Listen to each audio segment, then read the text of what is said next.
Adventures of Sherlock Holmes by Sir Arthur Conan Doyle. Adventure 2. The Red-Headed League.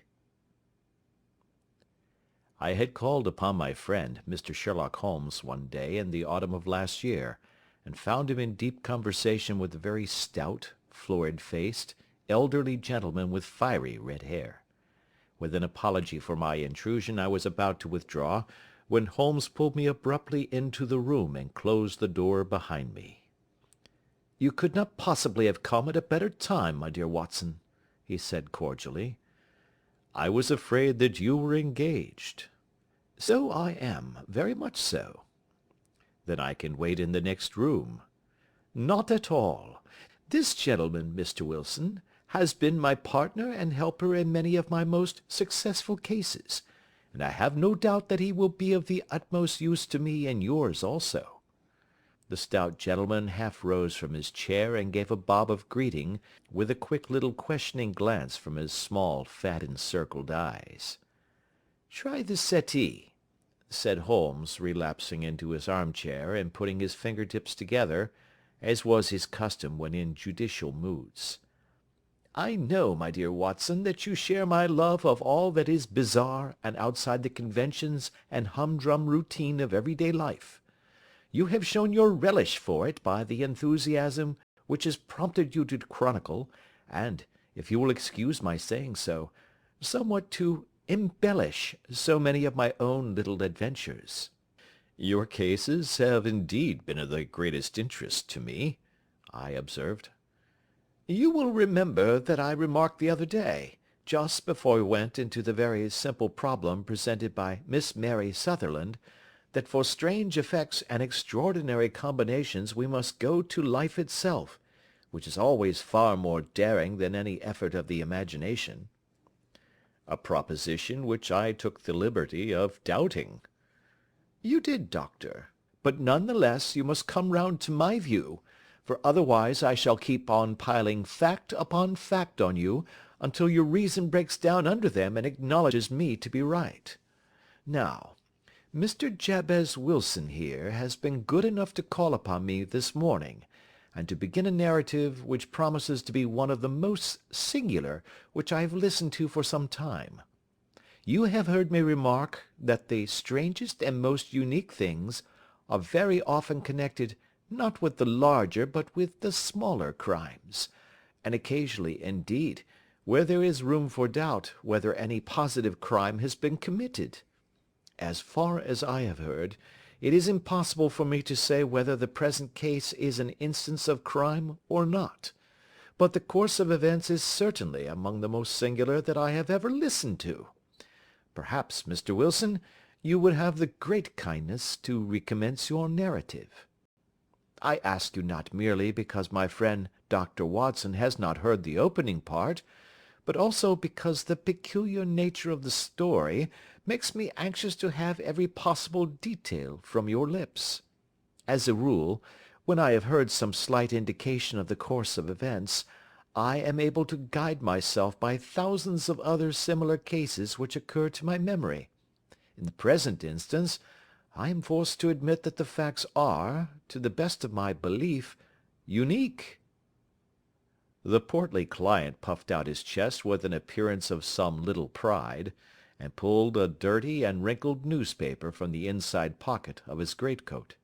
As he glanced down the advertisement column, with his head thrust forward and the paper flattened out upon his knee, I took a good look at the man and endeavoured, after the fashion of my companion, to read the indications which might be presented by his dress or appearance. I did not gain very much, however, by my inspection.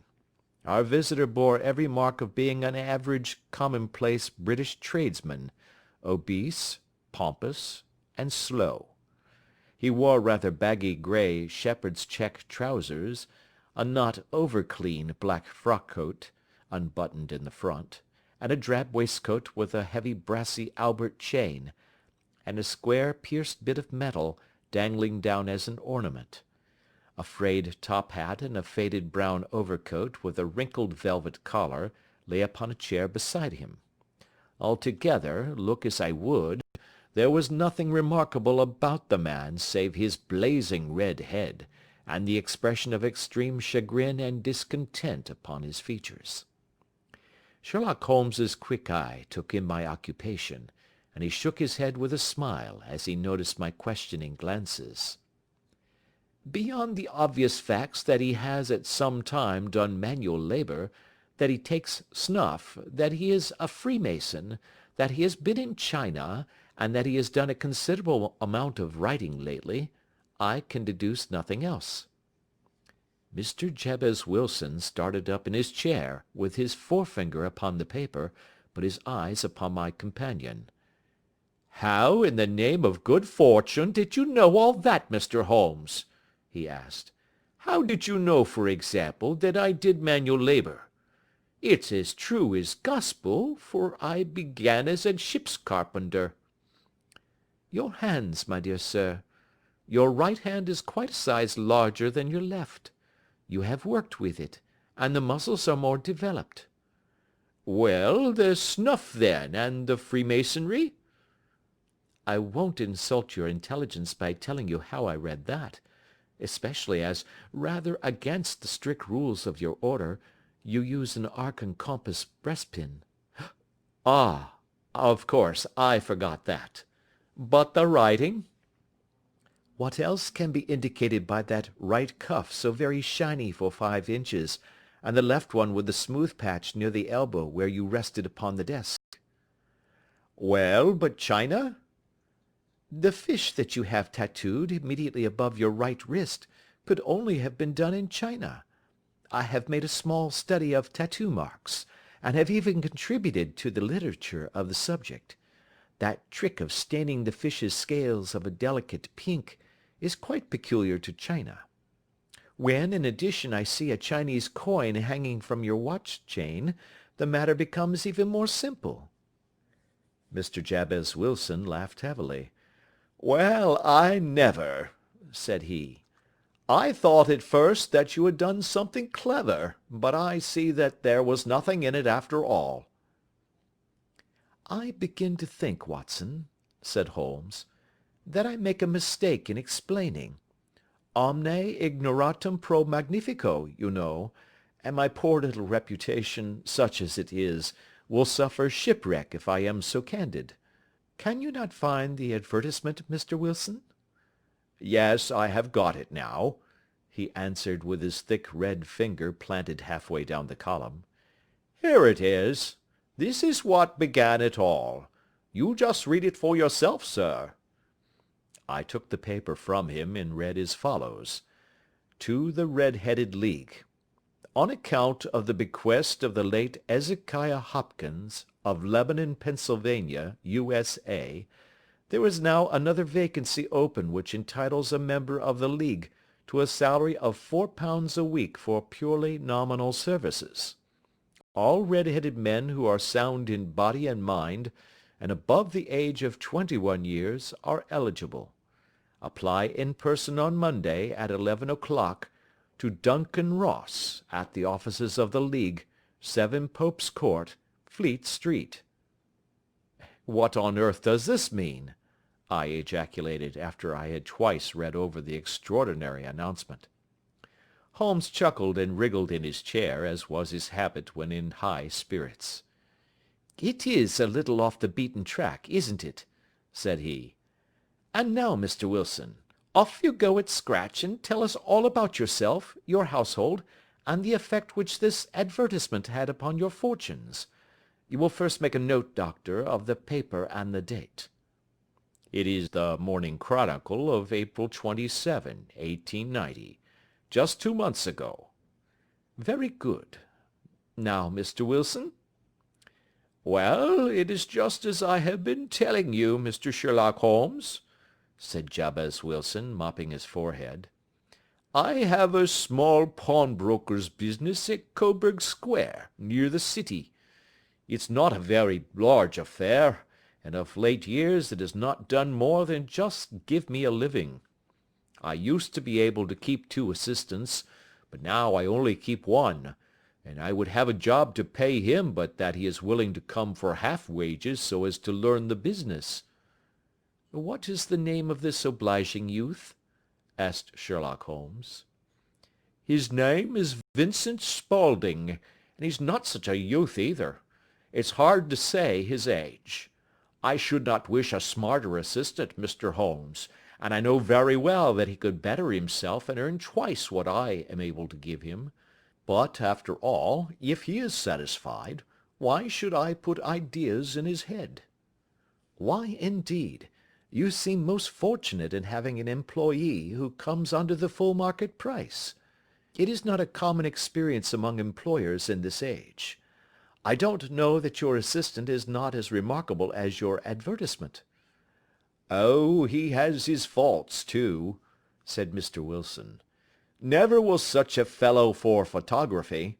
Snapping away with a camera when he ought to be improving his mind, and then diving down into the cellar like a rabbit into its hole to develop his pictures.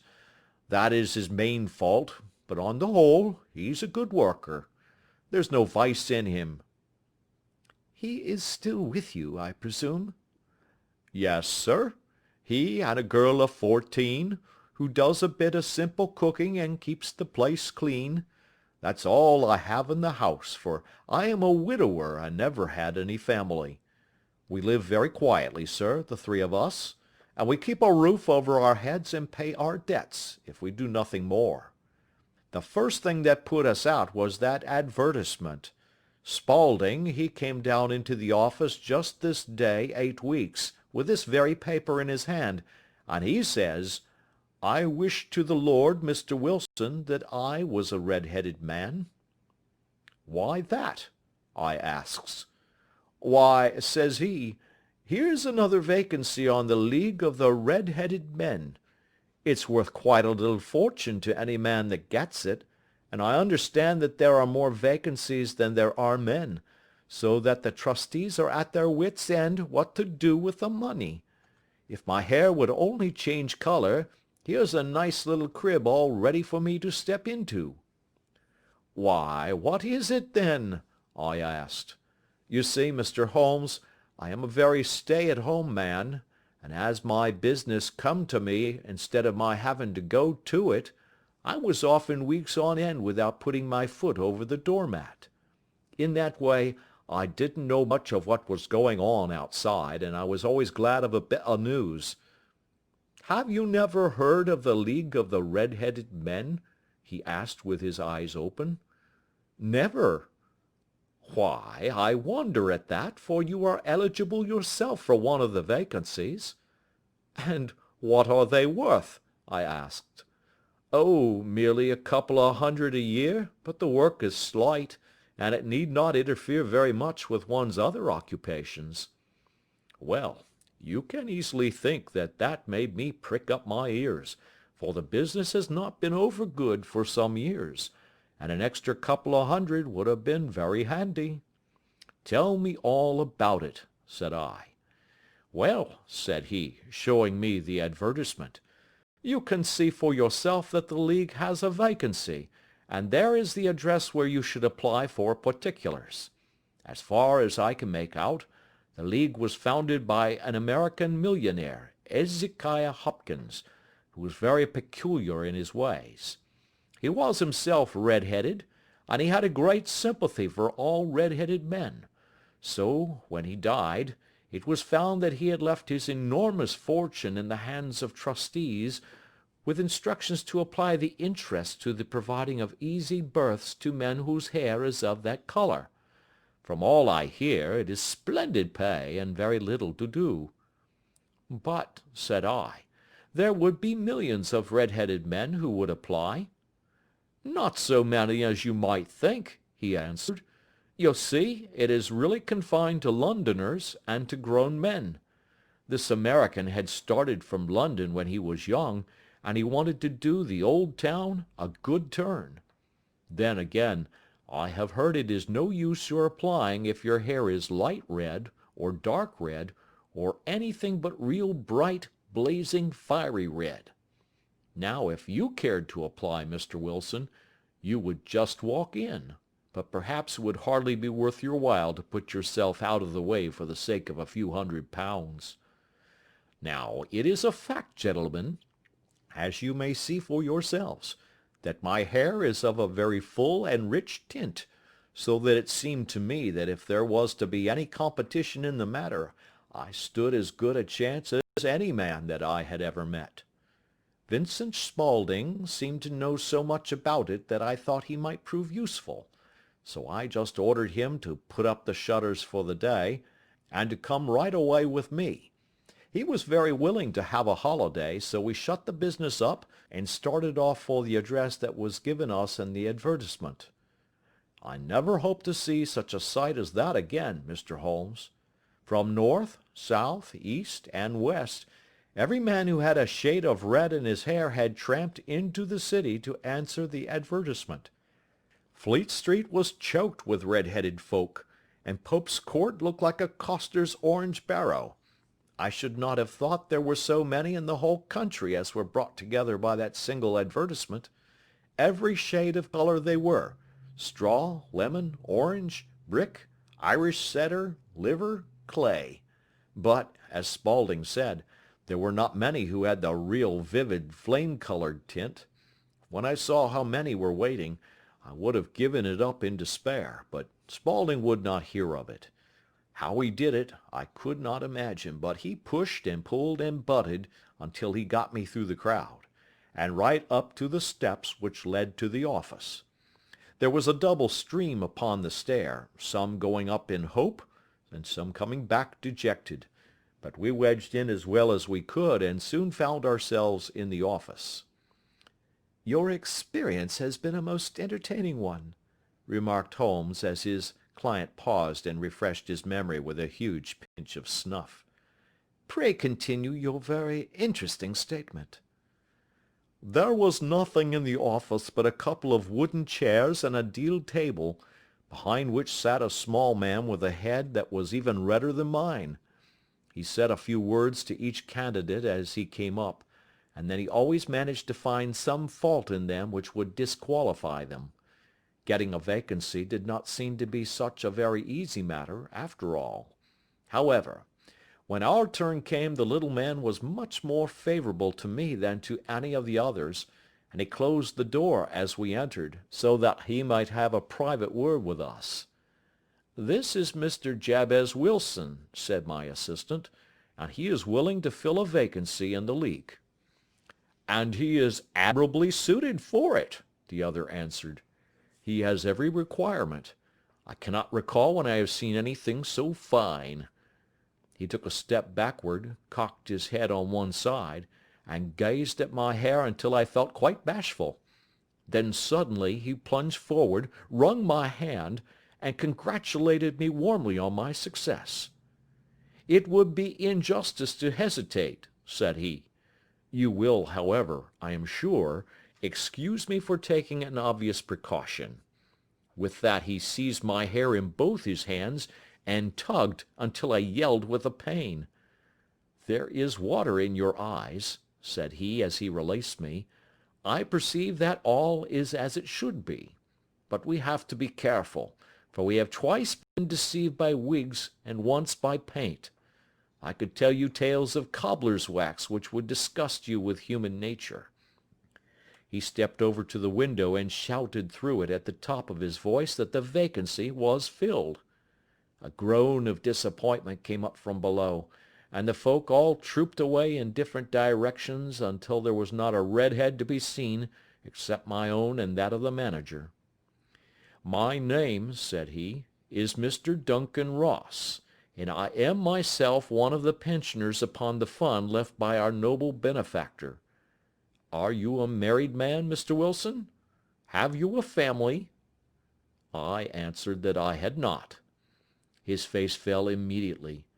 "Dear me," he said gravely, "that is very serious indeed. I am sorry to hear you say that. The fund was, of course, for the propagation and spread of the redheads as well as for their maintenance. It is exceedingly unfortunate that you should be a bachelor." My face lengthened at this, Mr. Holmes, for I thought that I was not to have the vacancy after all, but after thinking it over for a few minutes he said that it would be all right. In the case of another, said he, the objection might be fatal, but we must stretch a point in favor of a man with such a head of hair as yours. When shall you be able to enter upon your new duties? Well, it is a little awkward, for I have a business already, said I. Oh, never mind about that, Mr. Wilson, said Vincent Spaulding. I shall be able to look after that for you. What would be the hours? I asked. 10 to 2.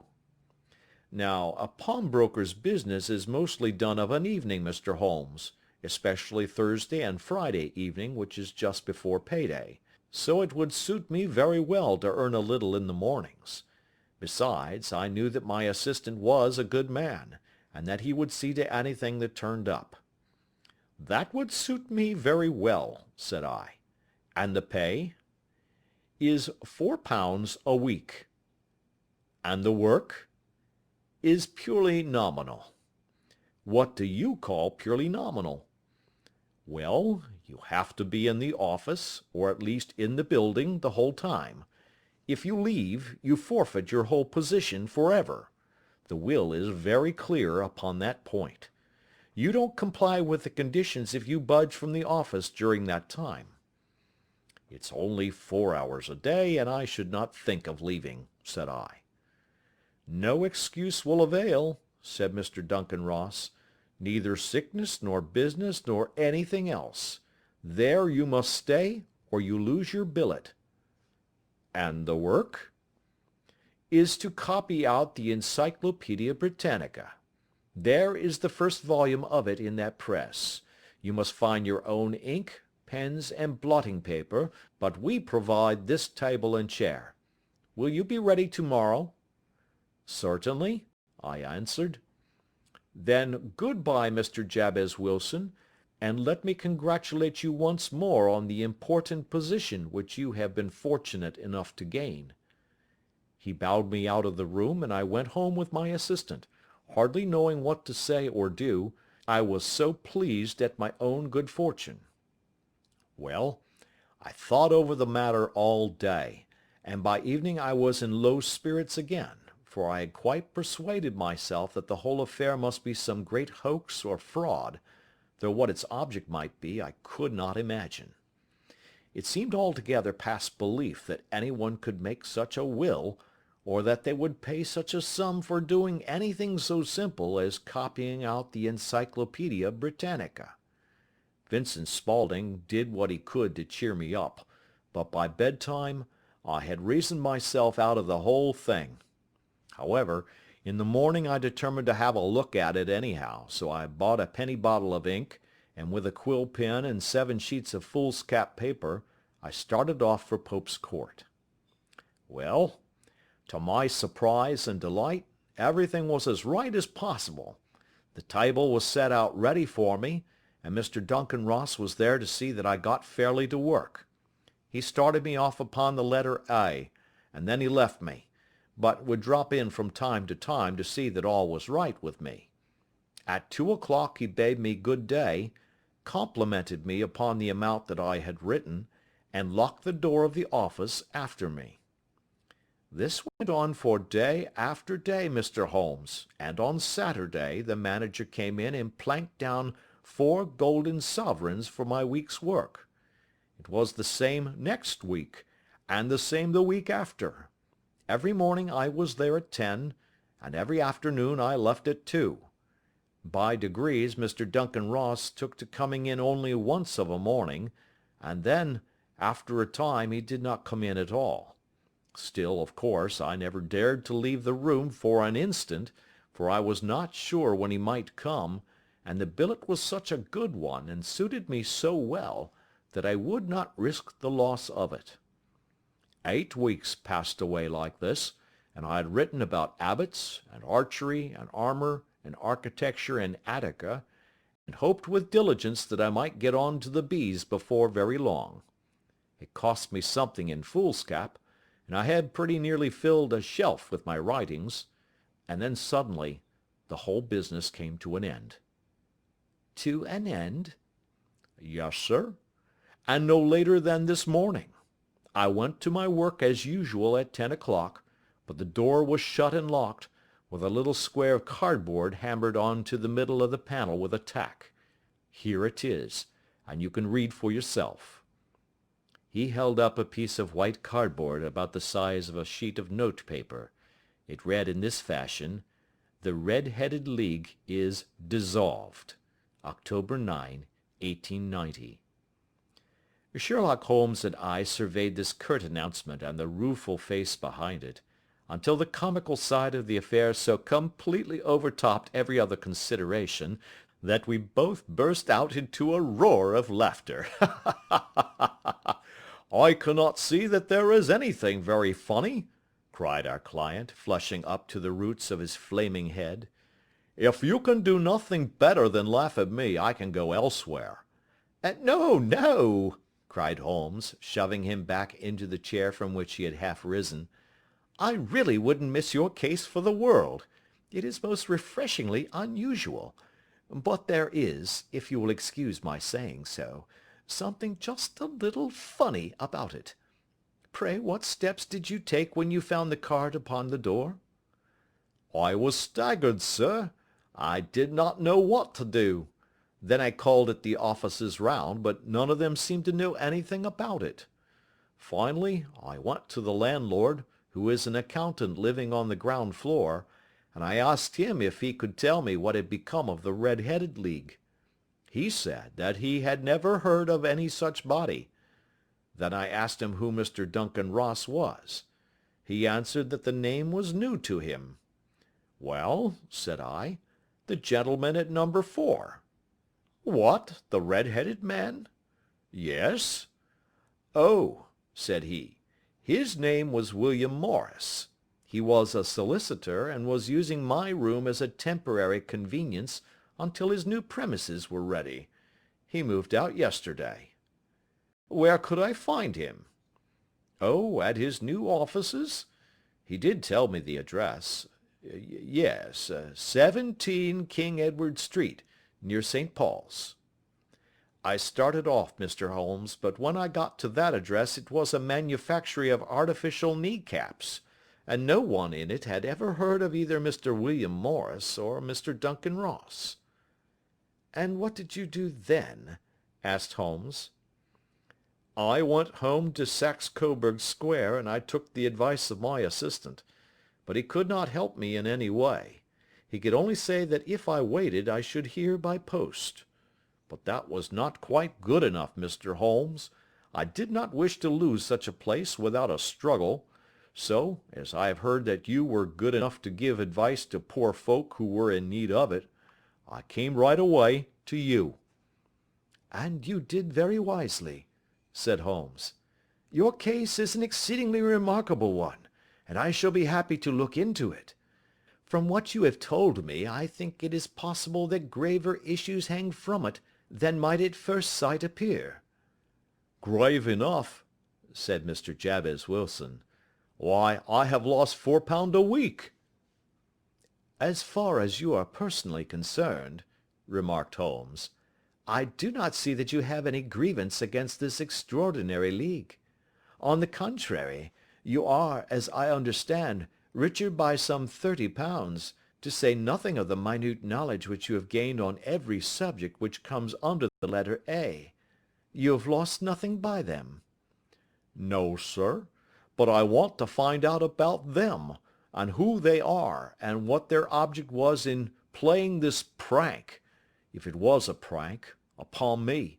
It was a pretty expensive joke for them, for it cost them £32. "We shall endeavour to clear up these points for you. And first, one or two questions, Mr. Wilson. This assistant of yours, who first called your attention to the advertisement, how long has he been with you?" "About a month, then." "How did he come?" "In answer to an advertisement." "Was he the only applicant?" "No, I had a dozen." "Why did you pick him?" "Because he was handy and would come cheap." "At half wages, in fact?" "Yes." "What is he like, this Vincent Spaulding?" Small, stout built, very quick in his ways, no hair on his face, though he's not short of 30. Has a white splash of acid upon his forehead." Holmes sat up in his chair in considerable excitement. "I thought as much," said he. "Have you ever observed that his ears are pierced for earrings?" "Yes, sir. He told me that a gipsy had done it for him when he was a lad." "Hmm," said Holmes, sinking back in deep thought. "He is still with you?" "Oh, yes, sir. I have only just left him." "And has your business been attended to in your absence?" "Nothing to complain of, sir. There's never very much to do of a morning." "That will do, Mr. Wilson. I shall be happy to give you an opinion upon the subject in the course of a day or two. To-day is Saturday, and I hope that by Monday we may come to a conclusion." "Well, Watson," said Holmes, when our visitor had left us, "what do you make of it all?" "I make nothing of it," I answered frankly. "It is a most mysterious business." "As a rule," said Holmes, "the more bizarre a thing is, the less mysterious it proves to be. It is your commonplace featureless crimes which are really puzzling, just as a commonplace face is the most difficult to identify. But I must be prompt over this matter." "What are you going to do, then?" I asked. "To smoke," he answered. "It is quite a three-pipe problem, and I beg that you won't speak to me for 50 minutes." He curled himself up in his chair, with his thin knees drawn up to his hawk-like nose, and there he sat with his eyes closed and his black clay pipe thrusting out like the bill of some strange bird. I had come to the conclusion that he had dropped asleep, and indeed was nodding myself, when he suddenly sprang out of his chair with the gesture of a man who has made up his mind, and put his pipe down upon the mantelpiece. "Sarasate plays at St. James's Hall this afternoon," he remarked. "What do you think, Watson? Could your patient spare you for a few hours?" "I have nothing to do to-day. My practice is never very absorbing." "Then put on your hat and come. I am going through the city first, and we can have some lunch on the way. I observe that there is a good deal of German music on the programme, which is rather more to my taste than Italian or French. It is introspective, and I want to introspect. Come along." We travelled by the Underground as far as Aldersgate, and a short walk took us to Saxe Coburg Square, the scene of the singular story which we had listened to in the morning. It was a poky, little, shabby, genteel place, where 4 lines of dingy 2-storied brick houses looked out into a small railed-in enclosure, where a lawn of weedy grass and a few clumps of faded laurel bushes made a hard fight against a smoke-laden and uncongenial atmosphere. 3 gilt balls and a brown board with Jabez Wilson in white letters upon a corner house announced the place where our red-headed client carried on his business. Sherlock Holmes stopped in front of it with his head on one side and looked it all over, with his eyes shining brightly between puckered lids. Then he walked slowly up the street, and then down again to the corner, still looking keenly at the houses. Finally he returned to the pawnbroker's, and, having thumped vigorously upon the pavement with his stick 2 or 3 times, he went up to the door and knocked. It was instantly opened by a bright-looking, clean-shaven young fellow, who asked him to step in. "Thank you," said Holmes. "I only wished to ask you how you would go from here to the Strand." "Third right, fourth left," answered the assistant promptly, closing the door. "Smart fellow, that," observed Holmes as we walked away. "He is, in my judgment, the 4th smartest man in London, and for daring I am not sure that he has not a claim to be 3rd. I have known something of him before." "Evidently," said I, "Mr. Wilson's assistant counts for a good deal in this mystery of the Red-Headed League. I am sure that you inquired your way merely in order that you might see him." "Not him." "What then?" "The knees of his trousers." And what did you see? What I expected to see. Why did you beat the pavement? My dear doctor, this is a time for observation, not for talk. We are spies in an enemy's country. We know something of Saxe-Coburg Square. Let us now explore the parts which lie behind it. The road in which we found ourselves as we turned round the corner from the retired Saxe-Coburg Square presented as great a contrast to it as the front of a picture does to the back. It was one of the main arteries which conveyed the traffic of the city to the north and west. The roadway was blocked with the immense stream of commerce flowing in a double tide inward and outward, while the footpaths were black with the hurrying swarm of pedestrians. It was difficult to realize, as we looked at the line of fine shops and stately business premises, that they really abutted on the other side upon the faded and stagnant square which we had just quitted. "Let me see," said Holmes, standing at the corner and glancing along the line. "I should like just to remember the order of the houses here. It is a hobby of mine to have an exact knowledge of London. There is Mortimer's, the tobacconist, the Coburg branch of the City and Suburban Bank, the Vegetarian Restaurant, and McFarlane's Carriage Building Depot. That carries us right on to the other block. And now, doctor, we've done our work, so it's time we had some play. A sandwich and a cup of coffee, and then off to Violin Land, where all is sweetness and delicacy and harmony, and there are no red-headed clients to vex us with their conundrums." My friend was an enthusiastic musician, being himself not only a very capable performer, but a composer of no ordinary merit. All the afternoon he sat in the stalls, wrapped in the most perfect happiness, gently waving his long, thin fingers in time to the music, while his gently smiling face and his languid, dreamy eyes were as unlike those of Holmes the sleuth-hound, Holmes the relentless, keen-witted, ready-handed criminal agent, as it was possible to conceive.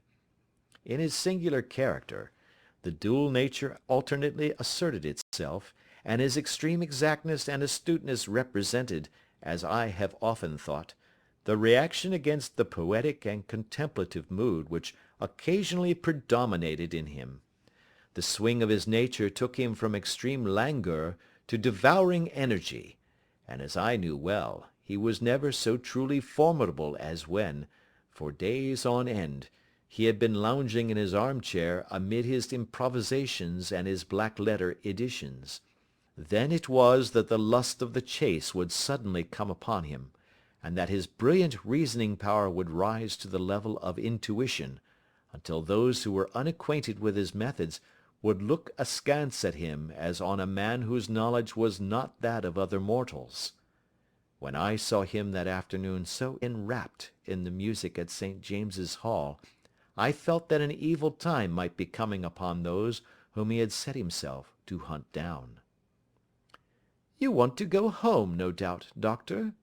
he remarked as we emerged. "Yes, it could be as well." "And I have some business to do which will take some hours. This business at Coburg Square is serious."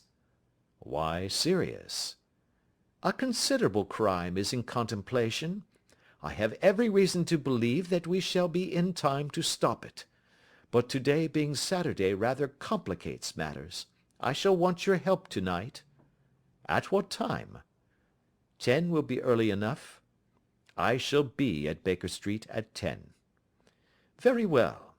And, I say, doctor, there may be some little danger, so kindly put your army revolver in your pocket."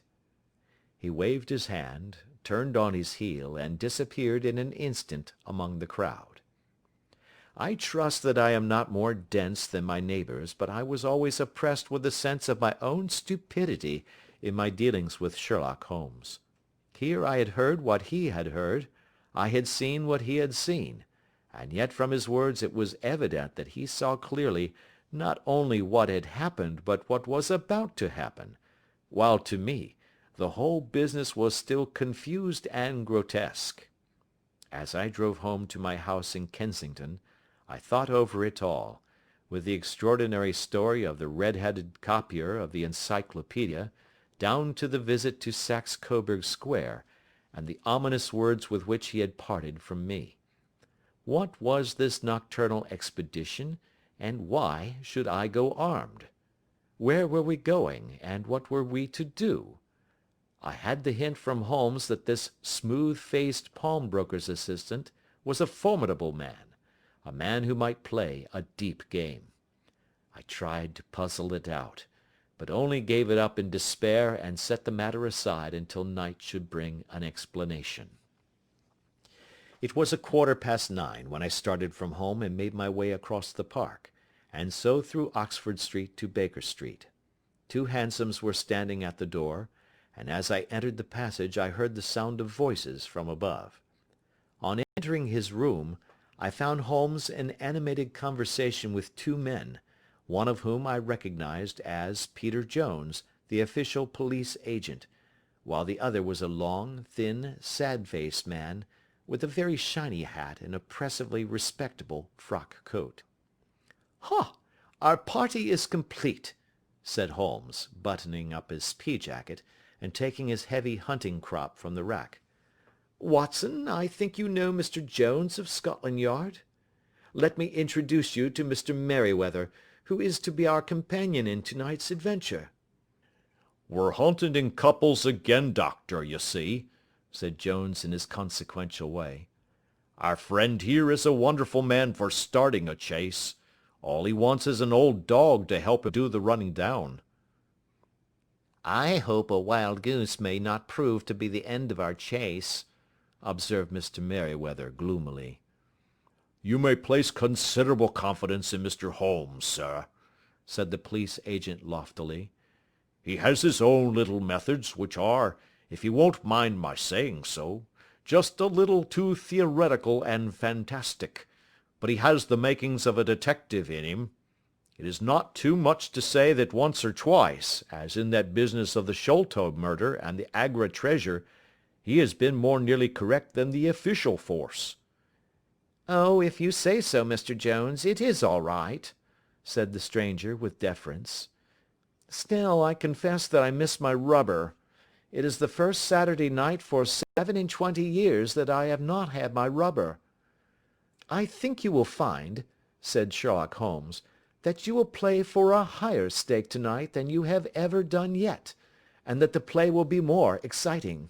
For you, Mr. Merryweather, the stake will be some £30,000, and for you, Jones, it will be the man upon whom you wish to lay your hands." "John Clay, the murderer, thief, smasher, and forger. He's a young man, Mr. Merryweather, but he is at the head of his profession, and I would rather have my bracelets on him than on any criminal in London. He's a remarkable man, is young John Clay. His grandfather was a royal duke, and he himself has been to Eton and Oxford. His brain is as cunning as his fingers, and though we meet signs of him at every turn, we never know where to find the man himself. He'll crack a crib in Scotland one week, and be raising money to build an orphanage in Cornwall the next. I've been on his track for years and have never set eyes on him yet." "I hope that I may have the pleasure of introducing you tonight. I've had 1 or 2 little turns also with Mr. John Clay, and I agree with you that he is at the head of his profession. It is past 10, however, and quite time that we started. If you two will take the first hansom, Watson and I will follow in the second." Sherlock Holmes was not very communicative during the long drive, and lay back in the cab humming the tunes which he had heard in the afternoon. We rattled through an endless labyrinth of gas-lit streets until we emerged into Farrington Street. "We are close there now," my friend remarked. "This fellow Merryweather is a bank director, and personally interested in the matter. I thought it as well to have Jones with us also. He is not a bad fellow, though an absolute imbecile in his profession. He has one positive virtue: he is as brave as a bulldog, and as tenacious as a lobster if he gets his claws upon anyone. Here we are, and they are waiting for us." We had reached the same crowded thoroughfare in which we had found ourselves in the morning. Our cabs were dismissed, and following the guidance of Mr. Merryweather, we passed down a narrow passage and through a side door, which he opened for us. Within there was a small corridor, which ended in a very massive iron gate. This also was opened, and led down a flight of winding stone steps, which terminated at another formidable gate. Mr. Merryweather stopped to light a lantern, and then conducted us down a dark, earth-smelling passage, and so, after opening a third door, into a huge vault or cellar, which was piled all round with crates and massive boxes. "You are not very vulnerable from above," Holmes remarked as he held up the lantern and gazed about him. "Nor from below," said Mr. Merryweather, striking his stick upon the flags which lined the floor. "Why, dear me, it sounds quite hollow," he remarked, looking up in surprise. "I must really ask you to be a little more quiet," said Holmes severely.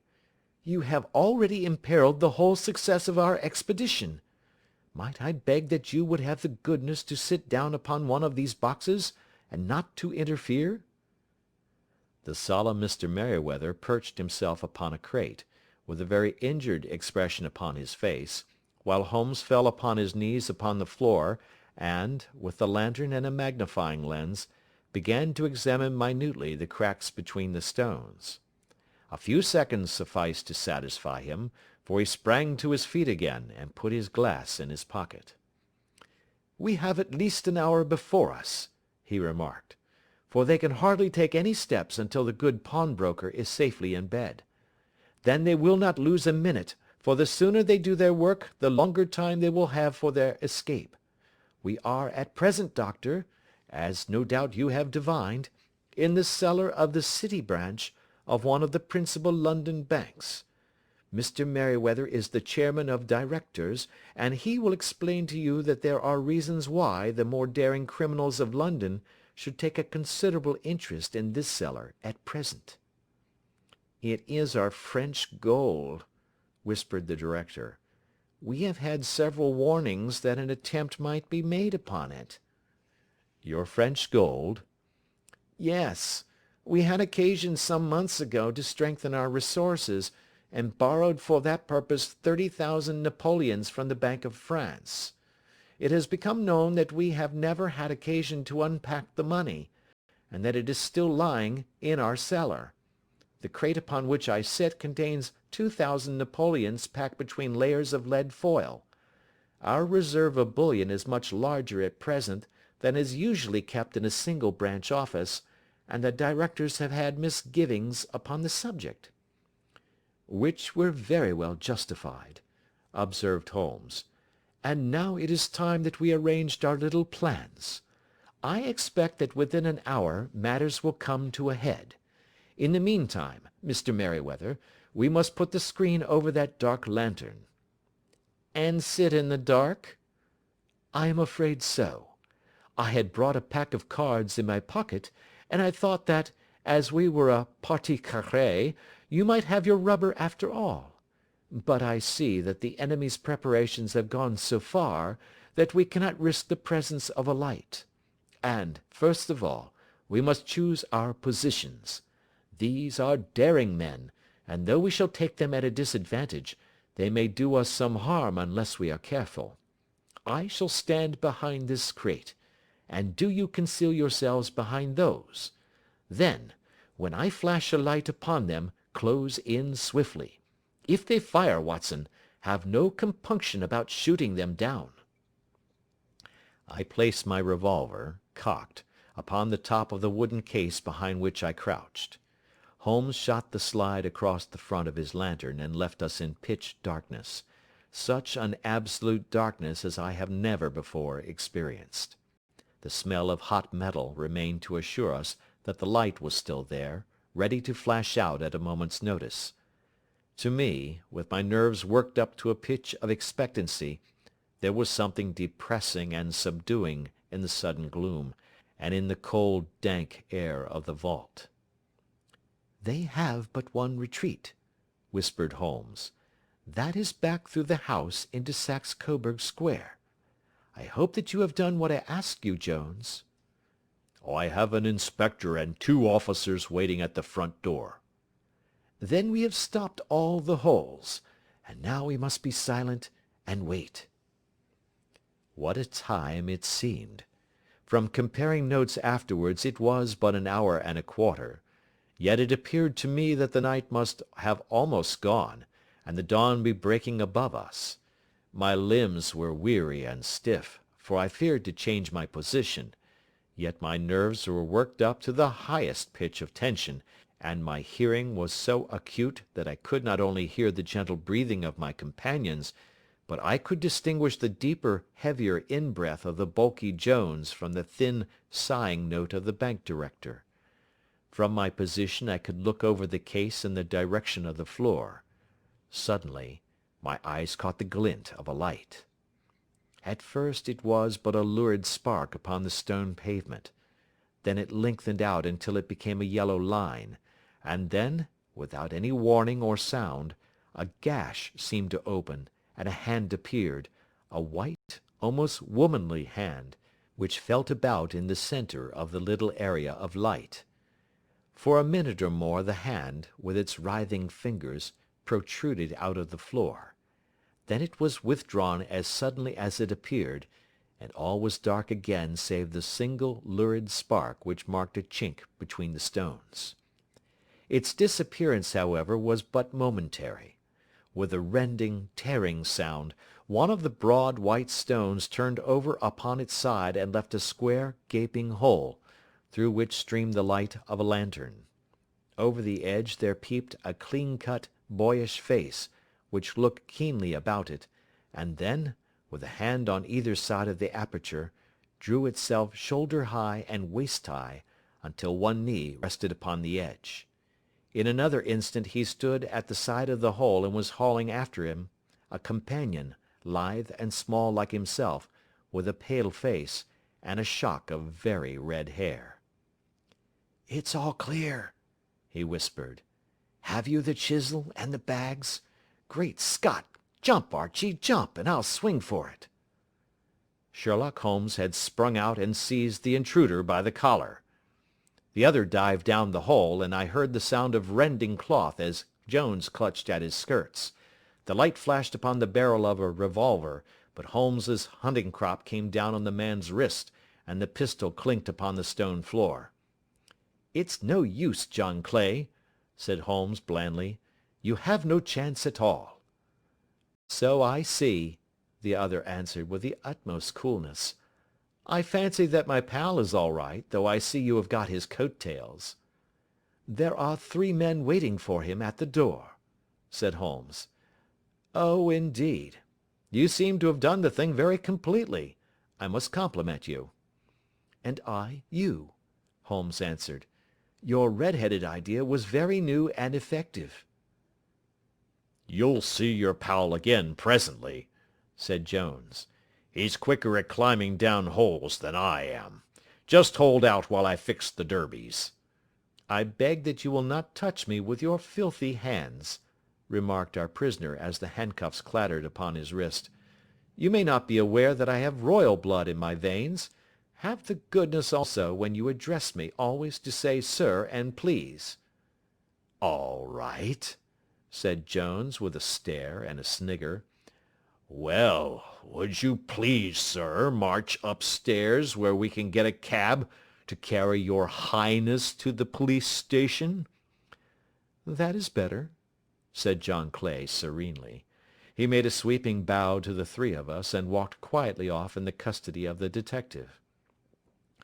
"Really, Mr. Holmes," said Mr. Merryweather, as we followed them from the cellar, "I do not know how the bank can thank you or repay you.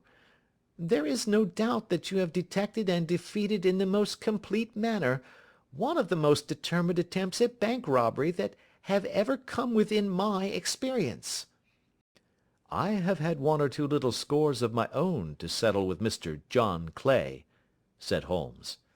"I have been at some small expense over this matter, which I shall expect the bank to refund, but beyond that I am amply repaid by having had an experience which is in many ways unique, and by hearing the very remarkable narrative of the Red-Headed League. "You see, Watson," he explained in the early hours of the morning, as we sat over a glass of whiskey and soda in Baker Street, "it was perfectly obvious from the first that the only possible object of this rather fantastic business of the advertisement of the League, and the copying of the Encyclopaedia, must be to get this not over-bright pawnbroker out of the way for a number of hours every day. It was a curious way of managing it, but really, it would be difficult to suggest a better. The method was no doubt suggested to Clay's ingenious mind by the colour of his accomplice's hair. The £4 a week was a lure which must draw him, and what was it to them, who were playing for thousands? They put in the advertisement, one rogue has the temporary office, the other rogue incites the man to apply for it, and together they manage to secure his absence every morning in the week. From the time that I heard of the assistant having come for half wages, it was obvious to me that he had some strong motive for securing the situation." "But how could you guess what the motive was?"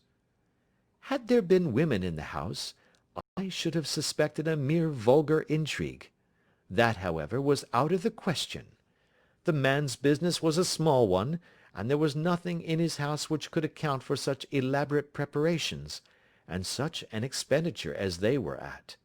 It must then be something out of the house. What could it be? I thought of the assistant's fondness for photography, and his trick of vanishing into the cellar. The cellar! There was the end of this tangled clue. Then I made inquiries as to this mysterious assistant, and found that I had to deal with one of the coolest and most daring criminals in London. He was doing something in the cellar, something which took many hours a day for months on end. What could it be, once more? I could think of nothing save that he was running a tunnel to some other building. So far I had got when we went to visit the scene of action. I surprised you by beating upon the pavement with my stick. I was ascertaining whether the cellar stretched out in front or behind. It was not in front. Then I rang the bell, and as I hoped, the assistant answered it. We have had some skirmishes, but we had never set eyes upon each other before. I hardly looked at his face. His knees were what I wished to see. You must yourself have remarked how worn, wrinkled, and stained they were. They spoke of those hours of burrowing. The only remaining point was what they were burrowing for. I walked round the corner, saw the City and Suburban Bank abutted on our friend's premises, and felt that I had solved my problem. When you drove home after the concert, I called upon Scotland Yard and upon the chairman of the bank directors, with the result that you have seen." "And how could you tell that they would make their attempt to-night?" I asked. "Well, when they closed their League offices, that was a sign that they cared no longer about Mr. Jabez Wilson's presence. In other words, that they had completed their tunnel. But it was essential that they should use it soon, as it might be discovered, or the bullion might be removed. Saturday would suit them better than any other day, as it would give them 2 days for their escape. For all these reasons, I expected them to come to-night." "You reasoned it out beautifully," I exclaimed in unfeigned admiration. "It is so long a chain, and yet every link rings true." "It saved me from ennui," he answered, yawning. "Alas! I already feel it closing in upon me. My life is spent in one long effort to escape from the commonplaces of existence. These little problems help me to do so." "And you are a benefactor of the race," said I. He shrugged his shoulders.